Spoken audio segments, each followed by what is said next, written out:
Insightful podcasts by informative hosts.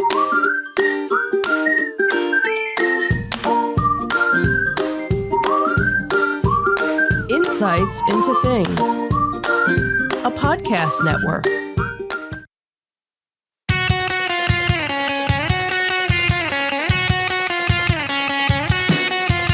Welcome to Insights into Entertainment, a podcast series taking a deeper look into entertainment and media. Your hosts, Joseph and Michelle Whalen, a husband and wife team of pop culture fanatics, are exploring all things from music and movies to television and fandom. Welcome to Insights in Entertainment. This is episode 110, The Marvelous Mara Jade. I'm your host, Joseph Whalen, and my caring and attentive co-host, Michelle Whalen. Aww. How you doing today, sweetie? I'm fantastic. How are you? I'm just as good, only slightly less. Okay. Sure. We'll go with that. Long week this week? Yeah, it always is. Yeah, well, especially when we do these on Thursdays. Right. It's much shorter when we did them on Sunday or the Saturday, right? Yeah, but it's like Friday Eve, so that's the certainly positive one way to look at it. Sure. The positive spin. Well, and we have some stuff going on this weekend. But we have a fun-filled we'll save weekend. It till the end, so yeah, we don't want to teaser. We don't want to tell you spoilers. all the fun we're having. That's not what we're talking about today. What we're talking about today in our Disney Detective. Disney's closing the Fox channel and moving shows to Disney Plus, and Disney gave Jungle Cruise filmmakers an option to send their movie to Disney Plus. Then in our Tales from the Edge of the Galaxy, Brie Larson is rumored to be cast as Luke Skywalker's wife in an upcoming project, and the Star Wars Galactic Starcruiser hotel may detour to other planets during unexpected circumstances. And then in our entertainment news, Knives Out 2 has added a Hamilton star, and a certain Cobra Kai star never thought he'd be cast in Karate Kid. And then we'll finish up with our insightful picks of the week. Before we do that, though, I would invite folks to subscribe to the podcast. You can get video versions of all of our podcasts on the network. If you look up Insights into Things, you can get audio versions of just this podcast, listed as Insights into Entertainment. We're available on Google, Apple, Spotify, Stitcher, any place you can get a podcast these days. If you don't know where to find them, then then you don't listen to podcasts. Right, exactly. We also invite you to reach out to us, give us your feedback, tell us how we're doing, give us suggestions. You can email us at comments@insightsintothings.com. On the Twitter, we are at insights_things.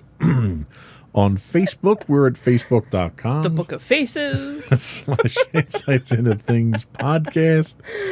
On the Instagram, we are at Instagram. The Instagrams that are Insta. We are at instagram.com / insights into things.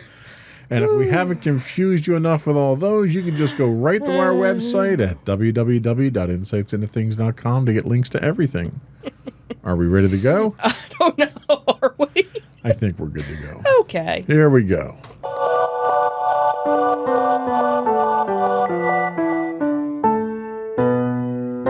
Go for Disney Detective. So it seems that Disney Plus subscribers in the UK are about to get a major influx of content on the streaming service, as Deadline reports that the Fox channel across the pond is being shuttered after 17 years.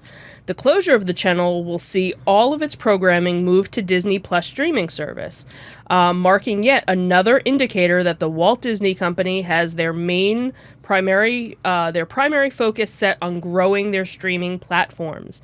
This announcement means that all of the Fox channel programming will appear under the Star vertical on Disney Plus in the UK. In the US, basically it means nothing for us. No change. Well, that's kind of disappointing.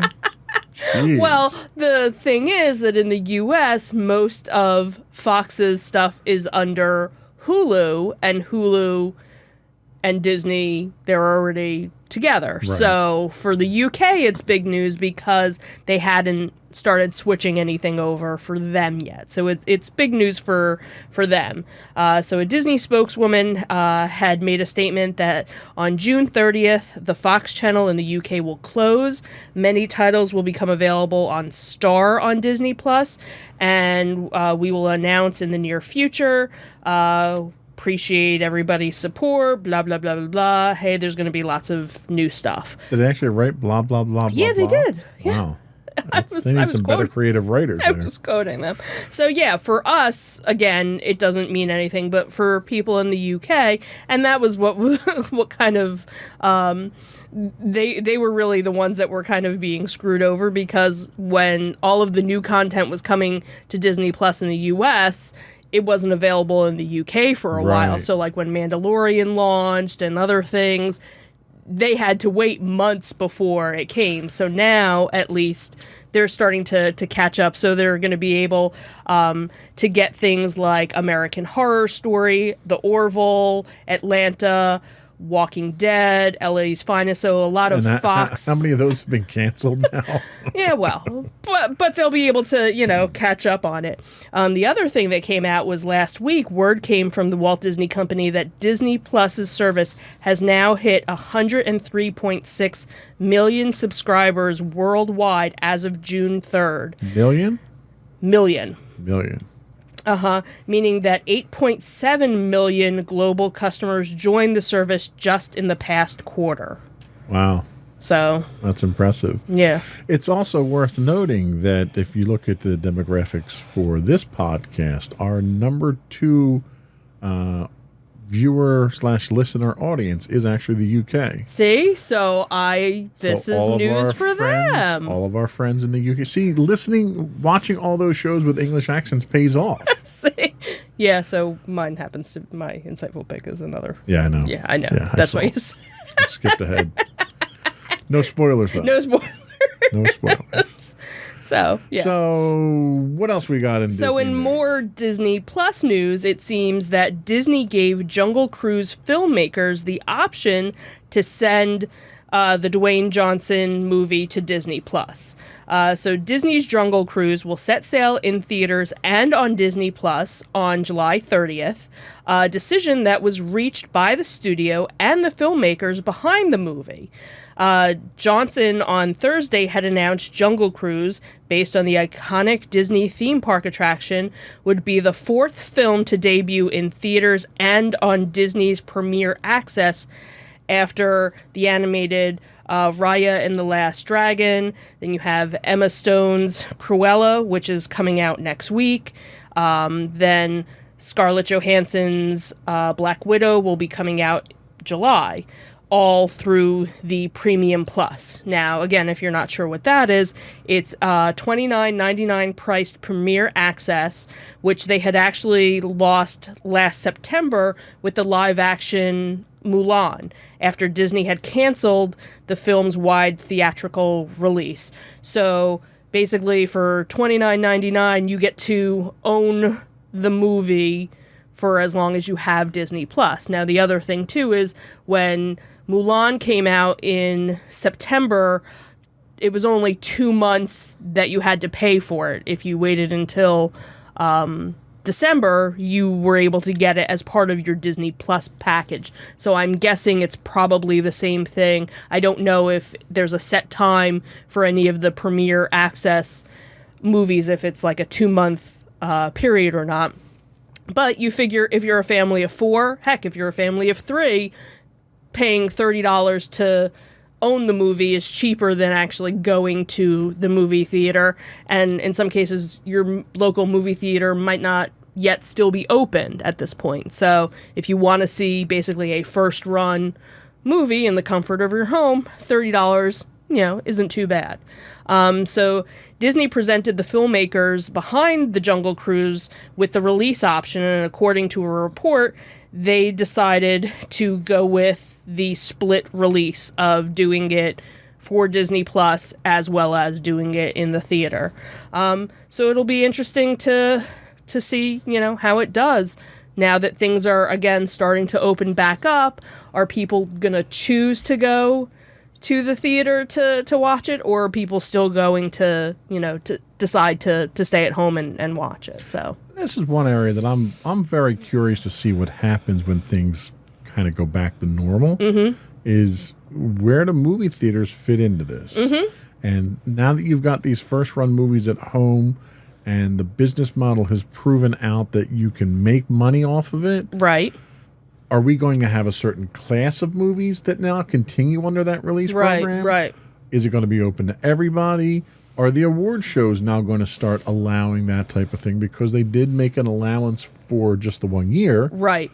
So because nothing was open, so they couldn't do it. So again, does it become where you have to at least show it in so many theaters to be considered, but yet the rest of it, because again, we talked about this multiple times before, is that we're lucky enough we don't live in a rural area. We're in a suburb of Philadelphia, in New Jersey, and within 15 minutes we're near at least 2 movie theaters. Easily. Within 25 minutes, another 2 or 3 theaters. Right. So we're very fortunate. We don't have to travel very far to get to it. I know people who grew up in the middle of nowhere, New York, upstate New York, and everything was an hour away. You wanted to go to the mall, it was an hour away. Right. You wanted to go to the movie theater, it was an hour away. So for somebody that lives in those areas, heck, I'll pay a premium, even if it's something where it's going to cost me more. And you make the economic point that it's cheaper for us to pay $30 to have the whole family watch the movie than to truck the whole family out to a movie theater that may or may not, be sanitary. Right. You're paying as much, if not more, on snacks than you are on tickets. So absolutely. You're doubling what your cost is. And for a family of 3 or 4, you're looking at over $100 to go to the movies.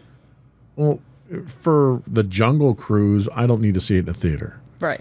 If it's Star Wars, not a Rian Johnson Star Wars, I need to see it. Depends on the Star Wars. I need to see it in a theater. But we do have a pretty good sound system and a pretty big TV. We do. So it's not, it's not like we're sitting there watching it on our phone. True. So, but there are some movies that need to be seen in the theater. Absolutely agree. And I will still go to see those in the theater. Absolutely. But movies like Jungle Cruise, or what was the one we had just watched recently? What was the one that we did? Wonder Woman. Right. Wonder Woman.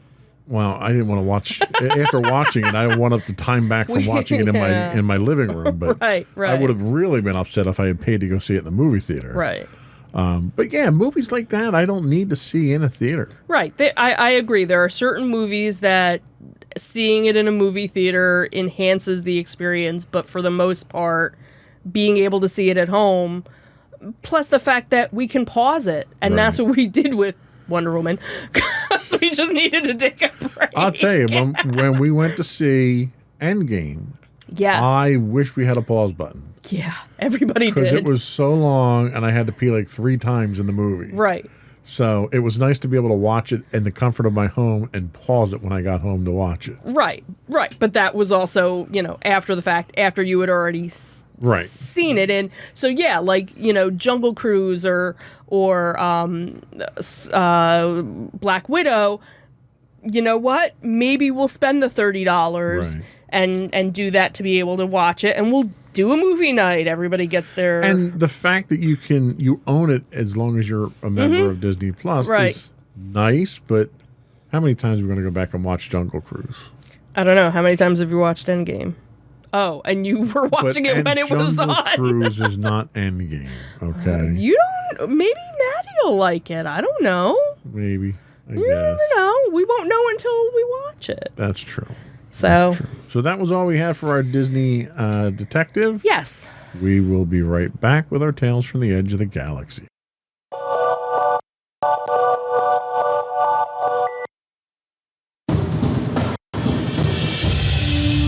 For over 7 years, the Second Sith Empire has been the premier community guild in the online game Star Wars: The Old Republic. With hundreds of friendly and helpful active members, a weekly schedule of nightly events, annual guild meet and greets, and an active community both on the web and on Discord. The Second Sith Empire is more than your typical gaming group. We're family. Join us on the Starforge server for nightly events such as operations, flashpoints, world boss hunts, Star Wars trivia, guild lottery, and much more. Visit us on the web today at www.thesecondsithempire.com.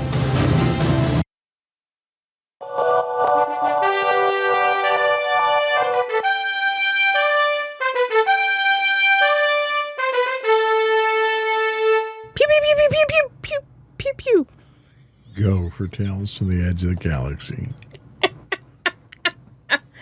You know, I like to keep you on your toes. Right. So it seems the MCU star, Brie Larson, has made no secret of her love for the Star Wars franchise. It seems that the Captain Marvel actress has previously confirmed that she has auditioned for all 3 of Disney's sequel trilogy films, but unfortunately failed to make the cut. So now it seems she might be getting her wish. So again, rumored report is that a new report comes out that the MCU fan favorite is in serious talks with Disney and Lucasfilms to play Luke Skywalker's wife, Mara Jade Skywalker, as the Star Wars universe continues to expand. So ever since the iconic Jedi Knight, a CGI version of Mark Hamill, showed up from the 1983 era of Return of the Jedi, he made his cameo appearance in The Mandalorian Season 2 finale. There have been rumors about the Star Wars Legend's wife now becoming canon. So it's also interesting to note that in Timothy Zahn's Star Wars Expanded Universe Thrawn trilogy novelization, Mara Jade is connected to Grand Admiral Thrawn, who happens to be the blue-skinned villain who was introduced into the Mandalorian saga when Ahsoka had teamed up with the Mandalorian and they defeated the magistrate character in season 2, and they mentioned him, so we kind of got that feeling that he was going to be showing up in in season 3. So of course he is expected to play some sort of major role, and maybe even interconnected with the spin-offs of Ahsoka and the Rangers of the New Republic. So it would certainly not be surprising if Mara Jade shows up in the current canon sooner rather than later. Obviously, she has a fascinating checkered past. She went from being an Emperor's hand assassin for the Galactic Empire to a Jedi Knight in her own right, and then sitting on the Jedi Council. So if she doesn't show up in the 3rd season of The Mandalorian or one of its spin-offs, there's certainly potential for her to appear in the rumored Luke Skywalker and Grogu series that may feature another Marvel actor, Sebastian Stan, as the legendary Jedi. So that's been a rumor going around too, that he was going to be playing Luke Skywalker in something coming up. So that you keep hearing. Well, he's got the metal hand for it, so. Right. Sure. So this isn't the first time that her name's been connected with the Star Wars Legends character. It seems that fans actually had wanted both her or Elizabeth Olsen to take the role of Luke Skywalker's wife. So it is important to know, again, this is all rumors, that at the time that this story came out, nobody's confirmed whether or not she's been part of it. But if it does happen, that would be kind of cool. So, when I read this story, when I saw the story was in the show notes, I actually got goosebumps, and I had to go and read the story because I've been waiting for them to bring her to the new Star Wars universe for a very long time. And now is the perfect time. You've got all the right elements in place. Yep. You've got Thrawn, who they've developed not only through Rebels and the novels, but now Thrawn's allegedly making an appearance in The Mandalorian. It's the right time frame. Yep. It's right after the Empire has fallen. You know, Empire is still kind of fresh. There's that remnant that's still out there. You've got Luke, who's now made his appearance, which I'm not sure how you're going to do a spin-off with Sebastian Stan as Luke and not superimpose Luke's face digitally on top of him. That's going to be kind of weird. Yeah, because you already had him show up in something, so how do you not continue to do that? Yeah, that's going to be a little weird. I don't know if... I can't see them taking a main character like that and turning it into a spin-off series. Yeah. I could see cameos. Right. And I could certainly see Mara Jade appearing in here so that she might be able to springboard off onto another project. But you're not going to see the thing that kind of saddens me is you're not going to see that storyline develop between Luke and Mara Jade, because obviously we're pretty far along in the storyline at this point in time. I don't know if there's enough run room now for him to do some of the things that he did to encounter her as the Emperor's hand, since the Emperor's dead now. Right. So that kind of complicates that side of things. But yeah, it would work. It would work. And technically her appearance in the Thrawn trilogy was all after the Emperor was dead too. So you could make it work.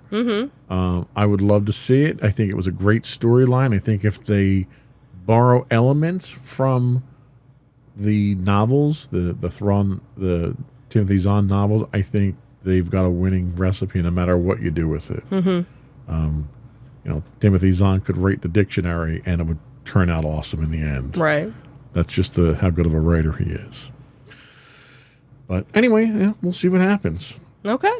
So what else do we have for our Tales from the Edge of the Galaxy? So it seems that the Star Wars Galactic Starcruiser Hotel may detour to other planets during unexpected circumstances. So in an interview with StarWars.com, Walt Disney Imagineer Anne Morrow Johnson divulged some details for the upcoming Star Wars Galactic Starcruiser Hotel. Say that 5 times fast.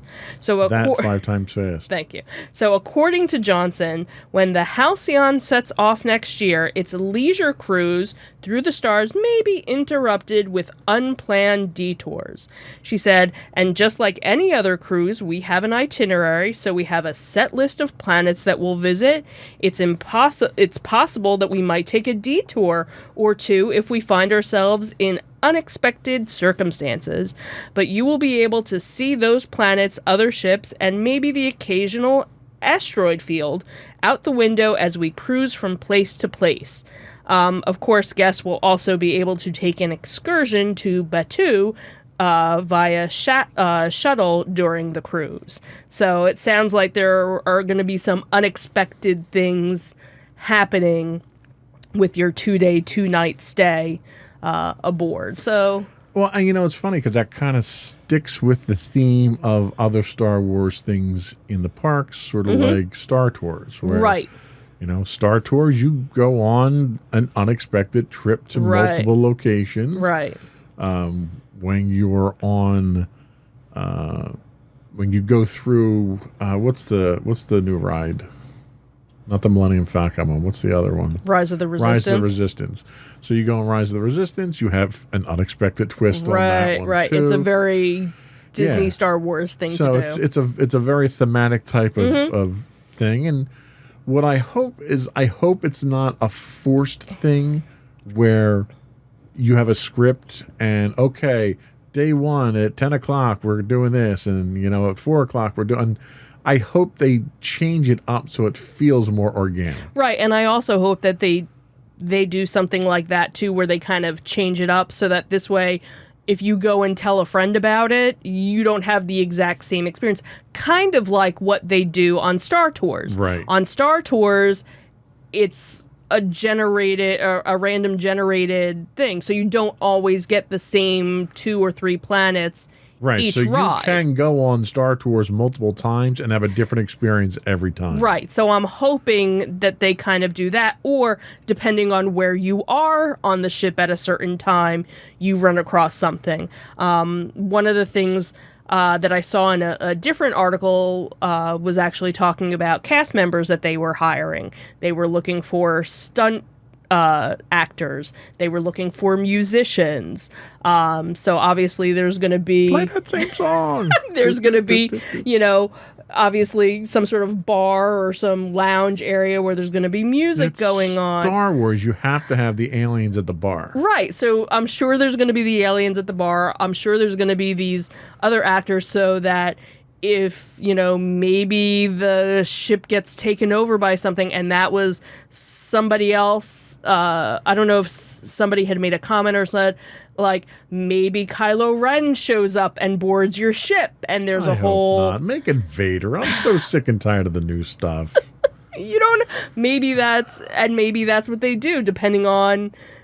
what time frame or whatever. Give me my Star. Let me fill out a survey to pick what Star Wars I want. Right. I wonder if you can do that when you make your... Would you like new trilogy or old trilogy? Original? 1, 2, or 3? Which one do you want? And that'll Would you like determine... an original or extra crispy trilogy? That'll determine what. But it sounds like, somebody else had made the comment of very much like...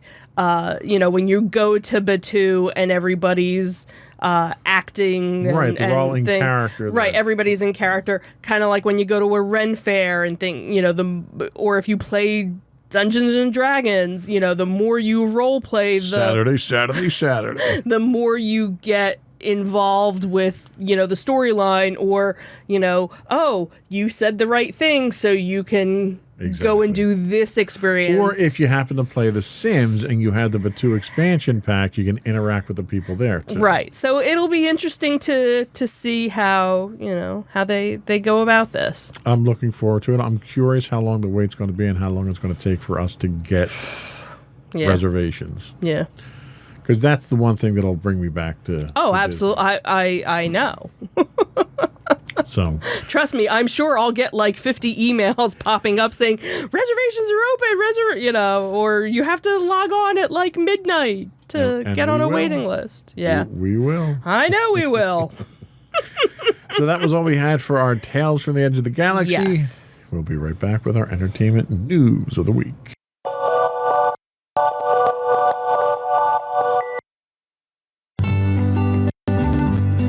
Insights into Teens, a podcast series exploring the issues and challenges of today's youth.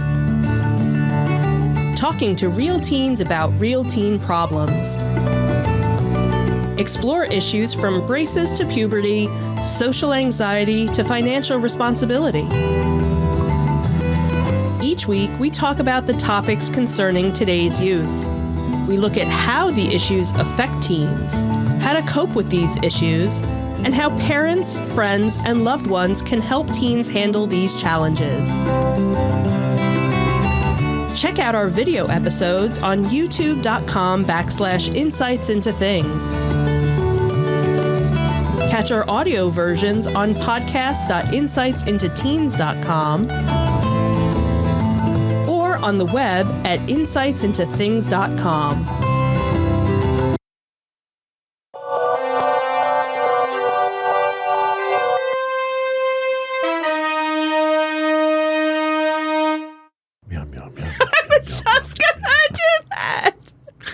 Go for entertainment news. Oh, she left. Aw. So, Knives Out 2 has added a Hamilton star. Your favorite Star Wars director, Rian Johnson, has been prepping his Knives Out sequel with gradual reveals of big stars to follow the original Oscar-nominated whodunit, and it's shaping up to be an all-star cast. Following recent news of Kathryn Hahn actually being added to the Netflix movie, Knives Out 2 has now lined up its 6th actor, and it's Hamilton star Leslie Odom Jr. So Leslie Odom Jr. is coming off of a massive year that the actor and singer, he was actually nominated for an Oscar for his portrayal of Sam Cooke in One Night in Miami, and he'll be playing an undisclosed role in the Knives Out sequel with Daniel Craig. Edward Norton is on board with this, Kathryn Hahn, and Dave Bautista, according to The Hollywood Reporter. Obviously, the actor is famously, or is known for famously portraying Aaron Burr in the original cast of of Hamilton, which earned him a Tony for Best Actor in a Leading Role. And obviously, a lot of people last year finally got to see... we have some visitors in the studio right now. I don't know if you can... Yeah. So we have Pumpkin... And we have Leota, because we have the door open, because it gets really hot in here. Oh, and there they go. They're like, yeah, we're done. We came, we saw, we're done. Our guest today on the show. Our guest today, Pumpkin and Leota. So obviously a lot of people got to see the performance of Hamilton last summer when it went premiered on Disney+. So the original Knives Out, obviously, if you haven't seen it, had a very massive cast that included Chris Evans, Jamie Lee Curtis, the late Christopher Plummer, and introduced the detective character. I don't even know how to pronounce his name, so I'm not even going to try, but it was actually played by Daniel Craig. So there were all these rumors about... a second version coming out, or a sequel coming out, but it was like, okay, well, if you already solved the whodunit, how are you going to do a second one? But basically, it's the detective, he's on another case, and that's how they're doing a second version. And there's possibly even going to be a third version as well. What's kind of funny is that Leslie Odom Jr., back in 2017, he actually had a role in the Agatha Christie adaptation of Murder on the Orient Express, which has often been compared by Knives Out. That's a more classic version of the whodunit, where the Knives Out was a more modern take on it. So Knives Out is confirmed to continue with a second and third installment, which will both be landing on Netflix. So I personally am looking forward to it, because I did see the first one and I thought it was really good. So, well, being the cultural swine that I am, I never did see the first one. It's probably available on Amazon. Maybe it'll be next week's pick. You never know. There you go. Maybe I'll get you to watch it. But with Leslie Odom Jr., I think he's a fantastic actor. Yeah, and the first one was such an amazing Don Johnson, was in it too, and it was like, all right, this is interesting how they're... See, I think the biggest challenge with this is to find a way to find some excuse to get him to sing. Right. Because he has a fantastic absolutely. voice. Yeah. And I don't know if that would really work in a movie like this. Yeah, probably not, because in the Agatha Christie one, he didn't sing either, so... That's okay. Yeah. That's all right. We'll just keep watching Hamilton over and over. There you go. Next up, we have Cobra Kai. So it seems in an article, in an interview that was on Yahoo, more than 35 years after his big screen debut as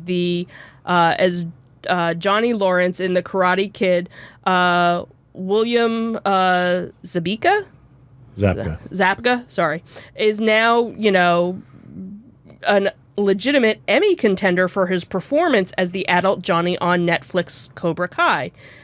He said in the interview, "The 18-year-old me is kicking myself on a beach somewhere. It's so unbelievable." He said the wild success of Cobra Kai, which follows Johnny and Daniel LaRusso as they run dueling karate dojos, is even more surprising given that the teenage Johnny didn't think, or the teenage Billy didn't think that he even had a chance to play Johnny in the first place. He said, when I read the Karate Kid script, as I turned the pages, I was like, I'm never going to get this part. I'm not a black belt. I don't know karate. He's in a motorcycle gang. You know, I don't even know how to ride a motorcycle. He's mean. The last thing that I did was a milk commercial, maybe even M&M's. They're never going to see me as this bad guy. But fortunately, every Karate Kid and Cobra Kai fan knows that he was wrong. That he was obviously perfect for the part. It was interesting. So I watched the whole interview, and he had said, you know, that if you would have told him 10 years ago, are you gonna, you know, reprise this role, he would have been like, yeah, probably not. And he said that throughout his career, a lot of people have brought him various different things to kind of reprise the role, but just nothing seemed right. It wasn't the right type of project. He said he did a music video back in like 2008 that was like a parody called Sweep the Leg. So he kind of, you know, didn't put too much emphasis on it. And he said, you know, he had kind of lost touch with, you know, with most of the cast.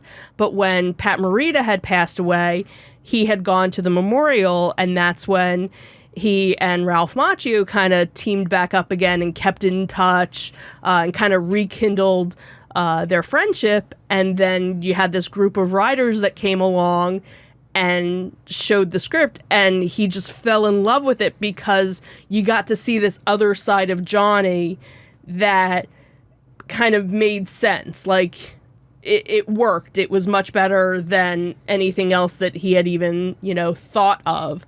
So he was very happy, obviously, to take it and run with it.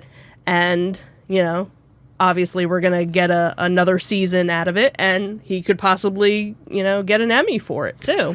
Yeah, I think that's cool. I think probably the outstanding thing about the new Cobra Kai series is how they humanize the characters. Mm-hmm. You know, you didn't see that much character development in the movies themselves, except for, you know, Daniel and Mr. Miyagi. Right. The fact that you're getting these, I mean, I don't want to call him a tertiary character. He was a main character for the first movie. Right. But you're seeing that, you know, movies back in the 80s were very black and white. Mm-hmm. Your bad guy was bad, your good guy was good, and that's just the way it was. Right. And what you're seeing now is you're seeing different facets of characters now. You're seeing some character depth, and some characters really still are bad, but right, and you know, and like you kind of feel bad for him. Yeah. But yet, you know, hey, you made that bed. You right. know, like you understand now why he's the way he is, but it doesn't excuse the way that he is. Right. But it's nice to see that he's kind of trying to redeem himself, and what he thought was kind of funny in the whole thing was that how stuck in the 80s they made him. Like, he doesn't know about the internet. He doesn't know about, you know, so they showed a clip of when, you know, he and Miguel are at the concert, and he's like, yeah, make sure you copy that and send me a copy. He's like, yeah, I'll tag you. He's like, what do you mean you'll tag me? You know, I'll tag you on Facebook. What's Facebook? You know, were things that most people take for granted, or most people know the reference. He's still stuck in 1980s and, you know, hasn't realized that the world has moved on. The show itself has a lot of character because of its character development. Yeah. And it's those character stories. It's those the backgrounds and the flaws and the insecurities that they explore. That's really what's making the movie. It's not, or the TV show. It's not this overriding plot. It's that plot that gets you to tune in every week. Yeah. But every episode is a different facet of the personalities. And I think it's a very well-written show. Absolutely. So, and great actors, too. So that was all we had. That's for it. Entertainment news. We'll be right back with our insightful picks of the week. I hadn't scrolled up that far in my notes. Not a problem. I abandoned my notes. Oh my gosh. We'll be right back.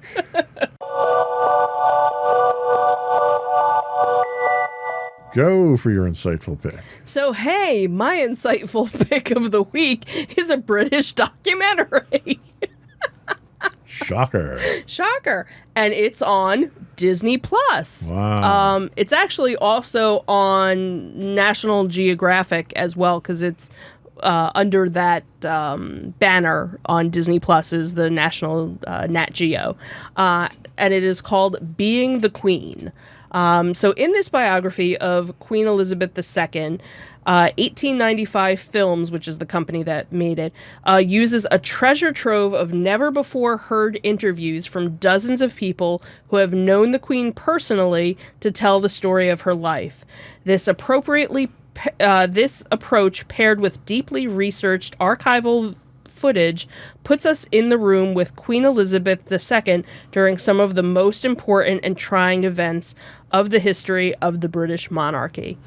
It's kind of interesting because it's only a 44-minute documentary, but it basically runs the gamut of the start of her monarchy, everything with all of her children getting married, all of their marriages kind of breaking down, Diana passing away, up until because it was a 2020 documentary, so obviously Philip is still alive at the end of it, but it's a nice condensed version of it, but it does touch on a lot of key points. If you're somebody who watched The Crown, there's different things that are picked. Of course we watched The Crown. There was English accents. But for somebody else, you're like, oh, okay, where there were things that happened on The Crown that I didn't necessarily know about that had happened, and watching the documentary, they were brought up. So it was like, oh, okay, yeah, I remember that. So they touch on other various things. One of the things was talking about her coronation, and one of her ladies in waiting, who's one of her cousins or something. And, she talks about that day, and they have video, film video of that day, and you can see some various things, and she talks about it. So a little behind the things scene. So, again, a nice little condensed version. It's not one of these 3-hour long documentaries. It's a nice, short, concise, and again, some information you've heard before, you've seen before, but there were different aspects to it as well, which was nice. So nice pick. Thank you.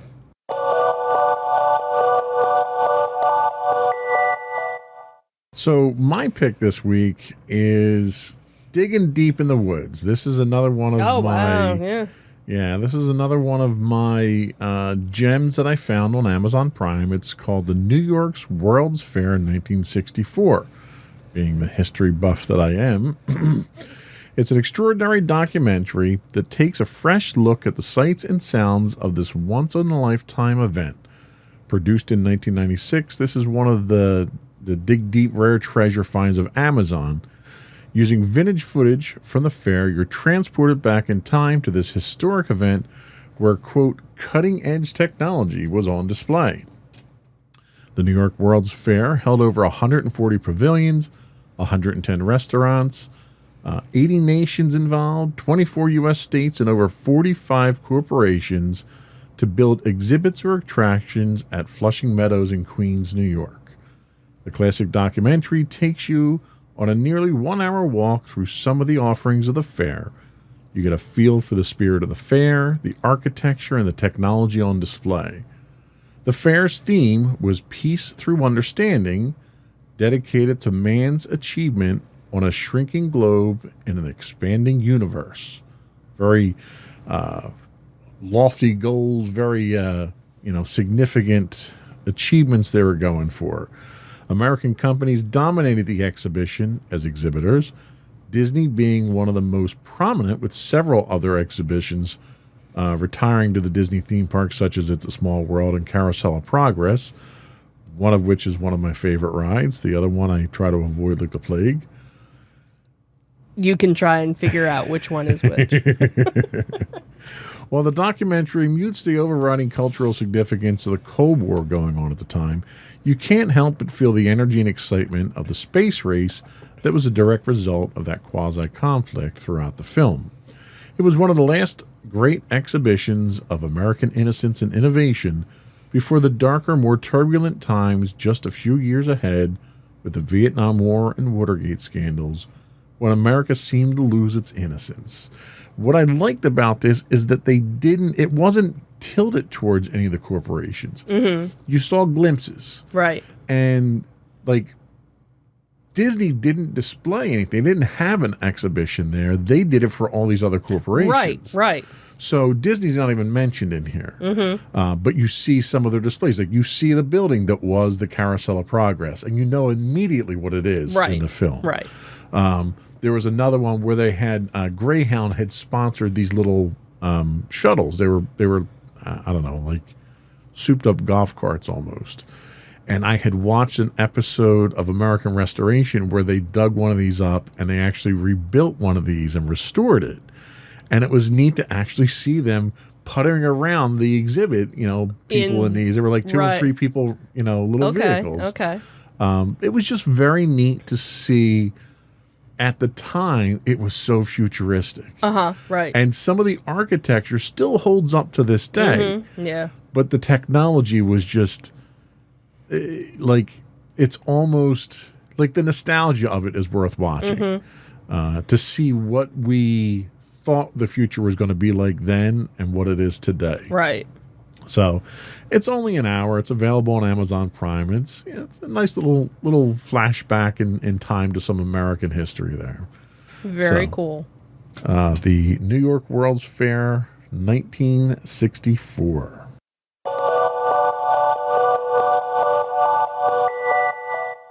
So I think that was just about it. We did have one more thing that we wanted to talk about with our live audience. Right. So, as we mentioned, we kind of had a fun-filled weekend coming up.